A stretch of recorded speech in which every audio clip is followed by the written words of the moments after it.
నమస్తే అండి. నేను డాక్టర్ ఎంఎస్ఎస్ ముఖర్జీ, ఇంటర్వెన్షనల్ కార్డియాలజిస్ట్ని. ఇవాళ సునీత విలియమ్స్ మనకి భూమికి తిరిగి రావటం అనేది నిజంగా ఒక చాలా ఆహ్లాదకరమైన విషయం పొద్దున మొదలైంది మనకి. సో ఇంత మంచి వార్తని మనం తెలుసుకుంటూ సునీత విలియమ్స్కి ఉండే హెల్త్ ఇప్పుడు ఎలాంటి ప్రాబ్లమ్స్ని ఆవిడ ఎదుర్కోవాలి అనేది తెలుసుకుంటూ అసలు మనం సునీత విలియమ్స్ గురించి ఏం నేర్చుకోవాలి అనే విషయం కూడా ఒక్కసారి చూద్దాం. ముఖ్యంగా అసలు సునీత విలియమ్స్ ఎవరు అని అంటే, సునీత లిన్ విలియమ్స్ అనే ఈవిడ 1965లో పుట్టారు, ఓహియోలో, యుఎస్లోనే. వాళ్ళ ఫాదరు దీపక్ పాండ్యా అని ఇండియన్ ఆరిజిన్ నుంచే వచ్చారు, గుజరాత్ నుంచి. ఆయన న్యూరో అనాటమిస్ట్.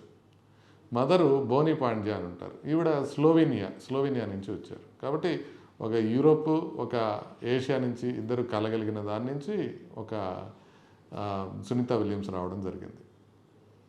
అయితే ఈవిడ ఆల్రెడీ మ్యారీడ్. మైకల్ విలియమ్స్ అనే ఆయన ఇంతకుముందు నేవల్ ఆఫీసరు. ఆయన ఇప్పుడు ఫీల్డ్ మార్షల్గా పనిచేస్తున్నారు టెక్సస్లో. ఈమె బాగా రన్నరు, స్విమ్మరు, మనకి అవుట్డోర్ ఎంతూజియాస్టు. తర్వాత ఈవిడ హిందూయిజంని గట్టిగా ప్రాక్టీస్ చేస్తారు. అంటే భగవద్గీతని, ఉపనిషత్తులను కూడా స్పేస్కి తీసుకెళ్ళింది ఈవిడ.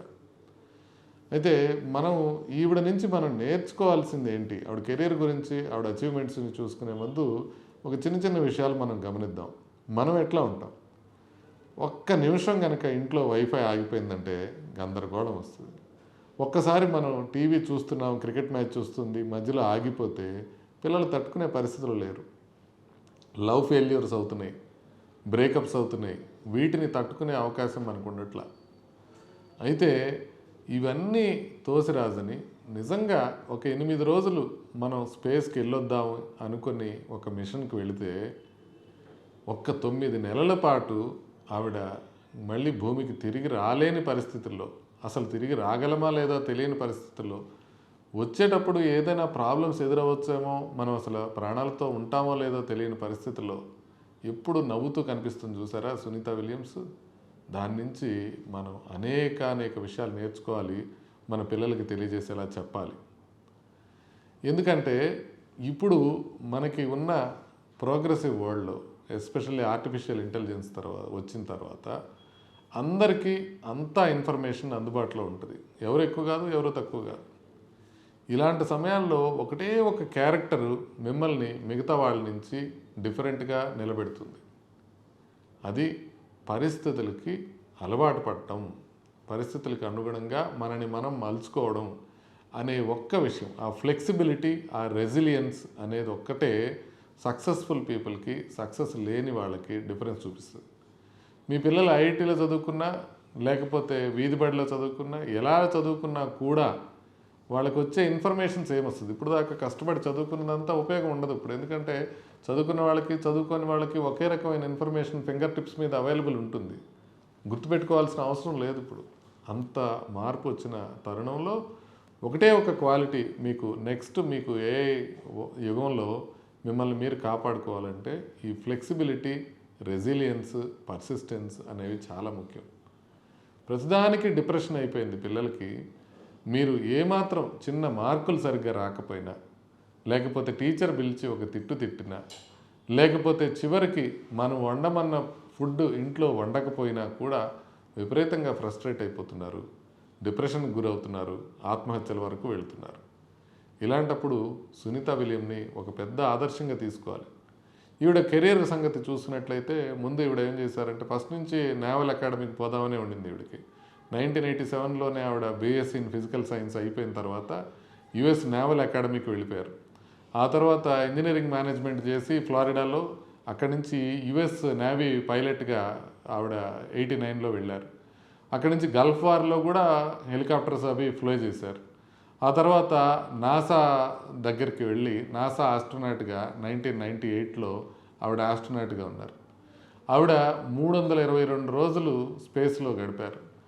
9 స్పేస్ వాక్స్ చేశారు. అంటే 9 స్పేస్ వాక్స్ ఇప్పుడు దాకా ఎవరూ చేయలేదన్నమాట. ఒక మహిళ 9 స్పేస్ వాక్స్ చేయటం అనేది సునీత విలియమ్స్తోనే జరిగింది. 2007లో బోస్టన్ మ్యారథాన్ అనే దాన్ని స్పేస్ నుంచి పరిగెత్తి ఒక చరిత్ర సృష్టించారు సునీత విలియమ్స్. 2024లో ఆవిడ స్టార్ లైనర్ బోయింగ్ మిషన్కి వెళ్ళారు. ఇప్పుడు మనం చిన్న హిస్టరీ, స్పేస్ హిస్టరీ తీసుకుంటే ఇంతకుముందు ఛాలెంజర్ ఉండేది. ఛాలెంజర్ అనేది నాసా వాళ్ళే డెవలప్ చేయడం జరిగింది. ఆ తర్వాత ఛాలెంజర్ ప్రాబ్లం రావడంతో వాళ్ళు ఏం చేశారంటే ఈ స్పేస్ మిషన్ అనే దాన్ని బోయింగ్కి ఇచ్చారు. బోయింగ్ ఎయిర్ క్రాఫ్ట్స్ మీకు తెలుసు కదా, ఆ బోయింగ్కే స్పేస్ స్టార్ లైనర్ మిషన్ అనేది ఒకటి ఇచ్చారు. అది జూన్ 5, 2024లో సునీతా విలియమ్స్ని, ఆమెతో పాటుగా బుచ్ విల్మోర్ అనే ఆయన ఉన్నారు, వాళ్ళిద్దరిని కలిసి ఇంటర్నేషనల్ స్పేస్ స్టేషన్కి తీసుకెళ్ళింది. అక్కడికి వెళ్తే 8 days మాత్రమే ఉండాలి, ఒకవేళ ఏదన్నా ప్రాబ్లం వచ్చినా కూడా 45 daysలో తిరిగి వచ్చే విధంగా ప్లాన్ చేసుకున్నారు. అయితే స్టార్ లైనర్లో కొన్ని క్రిటికల్ ఇష్యూస్ వచ్చినాయి.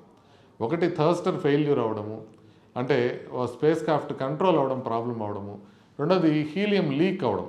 ఈ 2 కారణాల వల్ల స్టార్ లైనర్ మళ్ళీ వెనక్కి రాకుండా ఉండే పరిస్థితి ఏర్పడింది.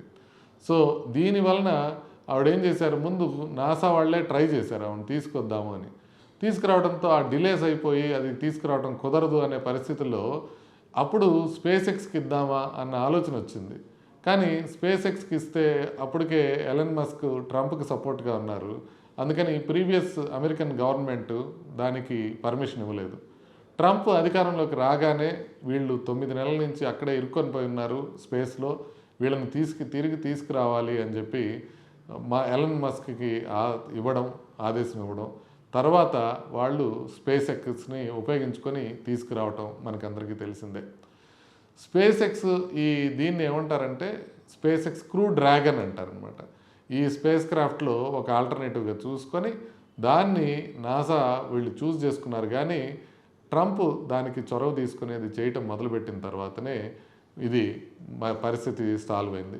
అసలు ఇప్పుడు విజువల్స్ చూస్తే ఒకసారి సునీతా విలియమ్స్ కిందకు వచ్చిన తర్వాత ఆవిడ స్పేస్ క్యాప్సూల్ చుట్టూ మన డాల్ఫిన్స్ తిరగడం అనేది చూస్తే చాలా చాలా ఆనందంగా అనిపించింది. అయితే స్పేస్లో ఉండేటప్పుడు ఎటువంటి ప్రాబ్లమ్స్ రావచ్చు, హెల్త్కి సంబంధించి ఎటువంటి ప్రాబ్లమ్స్ రావచ్చు అనే విషయాన్ని ఒకసారి చూద్దాం.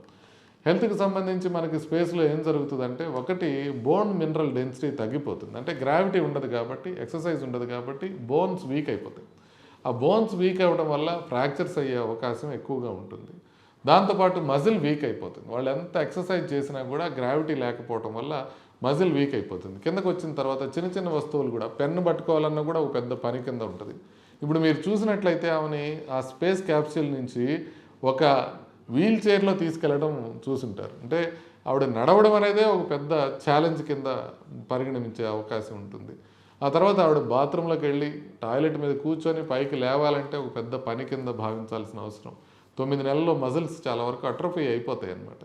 దాంతోపాటుగా హార్ట్ షేప్ కూడా మారిపోతుంది, కొంచెం స్పెరికల్గా మారిపోతుంది. దానివలన సర్క్యులేషన్ కూడా కొంతవరకు ఇబ్బంది పడుతుంది. అంటే ఇప్పుడు ఎంతకాలం ఆవిడ స్పేస్లో ఉన్నారో, సుమారుగా 9 నెలలు పట్టింది కాబట్టి అదే టైము మళ్ళీ ఆవిడ తిరిగి కోలుకోవడానికి పట్టే అవకాశం ఉంటుంది.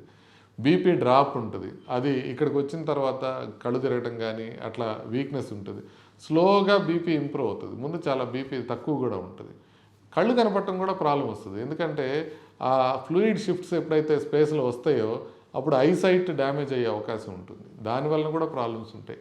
బ్యాలెన్స్ తప్పుతుంది, అంటే వాళ్ళు నడవడానికి ఉండదు కదా, వాళ్ళు మామూలుగా నడవడానికి మీరు చూసే ఉంటారు స్పేస్లో రౌండ్స్గా తిరుగుతూ ఉంటారు. సునీతా విలియమ్స్ గారి జుట్టు కూడా పైకే ఉంటుంది, గ్రావిటీ ఉండదు కాబట్టి. సో అందుకని ఇక్కడికి వచ్చిన తర్వాత ఆ బ్యాలెన్స్ ఏదైతే ఉందో వెస్టిబులర్ సిస్టమ్ మన చెవిలో ఉండేది అది ఎఫెక్ట్ అవుతుంది. దానివలన కళ్ళు తిరగటం కానీ ఇలాంటి సమస్యలు వచ్చే అవకాశం ఉంటుంది. ఇవి మాత్రమే కాకుండా మన అట్మాస్ఫియర్లో చాలా వరకు సోలార్ రేడియేషన్కి ఫిల్టర్ చేసుకుంటూ వస్తుంది ఎర్త్ అట్మాస్ఫియర్ పైన అయితే ఎప్పుడైతే స్పేస్లో ఉన్నారో ఎక్కువ రేడియేషన్ ఉంటుంది కాబట్టి వాళ్ళకి కొంత క్యాన్సర్ రిస్క్ కూడా ఉంటుంది. అయితే ఇవన్నీ ఛాలెంజెస్ని మనం అధిగమించి సునీతా విలియమ్స్ తొందరలో నార్మల్ అయిపోవాలని కోరుకుందాం. అయితే ఇంపార్టెంట్ థింగ్స్ మనం ఇవాళ నేర్చుకోవాల్సింది ఏంటి అని అంటే, పిల్లలకు నేర్పించాల్సింది ఏంటంటే, మనం కూడా నేర్చుకోవాల్సింది ఏంటంటే, రానున్నవి ఆర్టిఫిషియల్ ఇంటెలిజెన్స్ రోజులు. కంప్లీట్గా మనం ఇప్పుడు దాకా చూసిన జీవితం అంతా కంప్లీట్గా మారిపోయే అవకాశం ఉంది. ఈ మార్పుల్లో ఎన్నో ఒడిదుడుకులు ఉంటాయి. వీటిని ఎదుర్కొని ఒక లోన్లీనెస్, ఒక డిప్రెషను, వీటికి గురి కాకుండా మనం కాపాడుకోవడానికి సునీతా విలియమ్స్ని ఆదర్శంగా తీసుకోవాలి. ఒక ఏమాత్రం అన్ఎక్స్పెక్టెడ్ సిచ్యువేషన్, కంప్లీట్గా అన్ఎక్స్పెక్టెడ్ సిచ్యువేషన్ వచ్చి చాలా అబ్స్టికల్స్ ఎదురైనా కూడా ఒక్కసారి కూడా కంప్లైంట్ చేయకుండా నవ్వుతా అలాగే ఉండి తిరిగి వచ్చిన సునీత విలియమ్స్ని ఒక ఆదర్శంగా తీసుకుని మన పిల్లలకి ఒక అబ్స్టికల్ లైఫ్లో వస్తే ఎలా ఎదుర్కోవాలి అనే విషయాన్ని మనం చెప్పాల్సి ఉంటుంది. మీ గనక ఈ ఇన్ఫర్మేషన్ నచ్చినట్లయితే లైక్ చేయండి, షేర్ చేయండి, ఈ ఛానల్కి సబ్స్క్రైబ్ చేసుకోండి. నమస్తే.